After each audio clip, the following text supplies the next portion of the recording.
My name is David Lionel. I live in both Phoenicia, New York, near Woodstock, and Sarasota, Florida, on the west coast of Florida, Gulf of Mexico. I've been in this movement for 28 years, and initially because I was hired to make a video at a conference called Strategies for Peace, and I edited a video, two videos actually. The first half was about nuclear war, and the second half was about strengthening the UN, and so I liked the strengthening the UN part. I thought it played better, and so I still am actually working on that video now, even though it was made 40 years ago, or 30 years ago. But the question here is, I prefer to talk about steps toward World Federation, because I think World Federation is kind of hard for people to understand or to picture in advance now. But so I think we could get steps toward global governance. I've been very interested in the 2020 summit as an opportunity to make serious improvements to the global governance system. And I don't know whether that's going to happen or not, but I think it would be very valuable if it did, because I think an indefinite delay in developing systems of global governance isn't healthy. The environment and conflicts remain undealt with, and it's because we exist on a global level, especially now, we exist on a global level, but we don't operate politically on a global level. And this is what's strange, because we now have telecommunications, and also I talk about the internet. The internet, the technical folks had to agree on a universal standard, or we couldn't be emailing Japan or South America. Well, that universal standard, that's it. That's what world government is about, having a unified system that we can all operate within. Okay? Then we get to this question of war, and I've been incidentally involved with the anti-nuclear movement, but we're right now in this incredible situation with North Korea. And North Korea does not want to be invaded. Whether they have a good system or a bad system, they don't want an invasion. Invasions are very disagreeable for countries that are invaded. And so by having nuclear weapons, they assure themselves that they won't be invaded. Iraq didn't have nuclear weapons, it was invaded. Ukraine gave up its nuclear weapons, invaded. They've had military conflicts there. Libya gave up its nuclear weapons in 2006, and the government that did that is no longer there. And Libya barely exists as a country, a true chaos that no one's admitting to. Okay, so until nations are not afraid, legitimately afraid of being invaded, you can have nuclear weapons, because they're effective at deterring invasion. That's their purpose, and it works, which is why you got 9 countries, and you may soon have more. But this dimension that only through federation can we get nation states past the freedom to make war on other countries, which in the case of the current conflicts, Iraq, Afghanistan, the United States and NATO countries were not invaded in any way, shape, or form. There was in fact no threat. There remains no threat to the Western countries from either Iraq or Afghanistan, and yet those countries have been subjected to unbelievable conflict. Also, we're into supposedly the Bible, which says, "Do unto others as you would have them do unto you."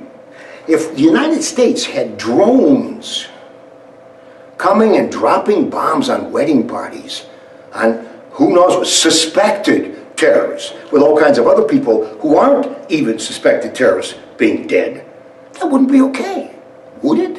Well, why is it okay for the United States and NATO to do that to other countries when it wouldn't be okay for them?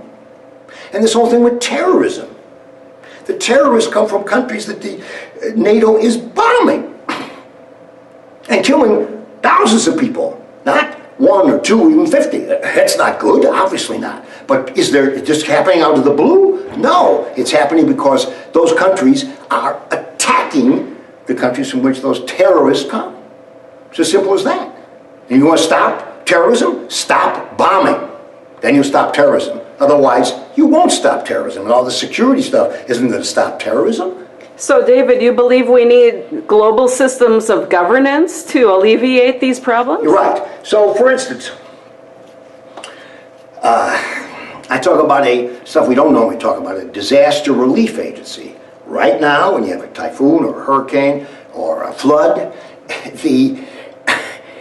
they put the system together to deal with it after the fact. Well, especially nowadays, we know we're going to have non-stop weather events, extreme weather events, and so it's obvious to me that we should have a disaster relief agency, an international, global disaster relief agency. How are you going to pay for it? Because that's a big issue here. Well, I recommend insurance. A tiny piece of insurance premiums could go to this agency. How many people have insurance? Several billion people, so a very little bit of money from each of those accounts would fund that, okay? And there's all the other things. The same thing with, we have almost no money goes to peace building. It's extraordinary how little money goes to peace building, whereas trillions go to military, which doesn't work. Nobody seems to talk about that every one of these military incursions has not been successful and continues. We never had wars going on 16 years like we do now with no end in sight. War making, war making, war making, war making. Mm-hmm. And do you think we can get the nations of the world to work together on some of these things? Yes, I do. I think, especially the United States, move to a different position, I think amazing things could happen. But so long as the United States stays where that's going to be much more difficult. But the United States is spending, again, these fantastic quantities of money for no success, to not accomplish anything except destroyed countries, lots and lots of dead other people, a few dead American soldiers, and fabulous amounts of treasure that cannot be made available for infrastructure, for taking care of our own people. And this is, in general, the military thing. And the question is, will the nation states over time get this? I think the answer is yes, because the alternatives are worse, much worse. And in Europe, we hear constantly in the United States about how much problem they have with the economy and resisting immigrants and other issues, the burgeoning right wing. Well, yeah, let's say that's true. But they also don't have war anymore. What about that? What's that worth? And they don't have these borders anymore. Yes, that's a little difficult for the people in Britain. They feel that the immigrants have come in. Yeah, well, compared to the alternative, and European countries fighting each other, as everything we studied in history was about that. So each country gave up a little sovereignty and worked together, and now we have a peaceful European Union. And you're a member of Citizens for Global Solutions. Why do you support that organization?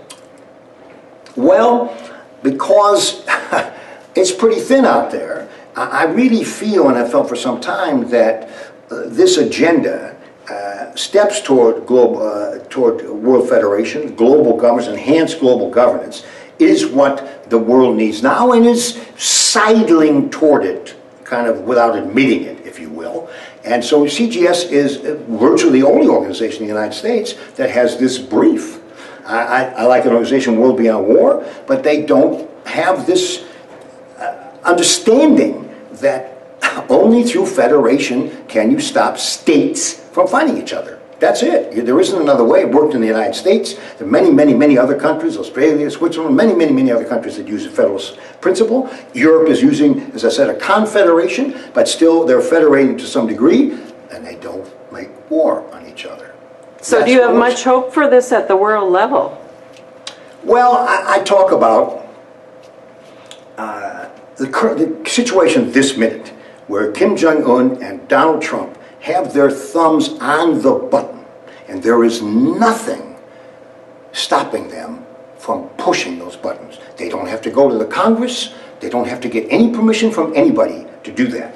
That situation that we, humanity, are at the mercy of these two guys who were bullies, psychopaths, as they've proven in other realities, whoa, that's not a good situation. And what I've been saying is, this thing is so bad, that situation, fundamental, that it's creating a reaction, but a reaction not from governments, if you've noticed, but from the people. Because this event, this situation, that we, humanity, because if any one of those, they both put that off, this isn't about North Korea or the United States, this is going to destroy a continents with nuclear energy, etc. So that this is producing humanity, because we are threatened here. We're the ones threatened by this situation. And we don't used to thinking of ourselves as humanity, but this situation is starting us to move in that direction, because we, humanity, are at threat.